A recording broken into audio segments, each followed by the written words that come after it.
Bu sizni eringiz.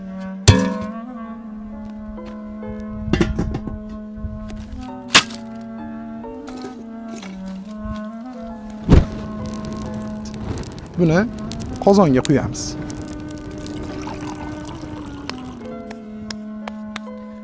Endi biroz kutamiz. Mana suvimiz ham qaynab chiqdi. Endi unga qaraymiz. Ko'ryapmizki, bu imkonsiz. Endi biroz bu suv sovishini kutamiz. Suvimiz sovidi.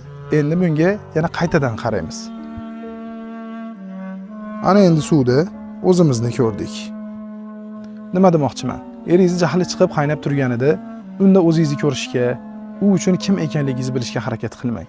U paytda siz nafaqat o'zingizni, balki farzandlaringiz, ota-onangiz hech kimni ko'rmaysiz. Sovishini kuting. Sovigandan keyin esa boshqatdan qarab ko'ring.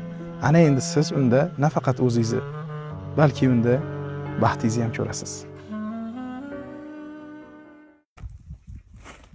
Ana. Atrof muhitga mana ziyon keltirmadik.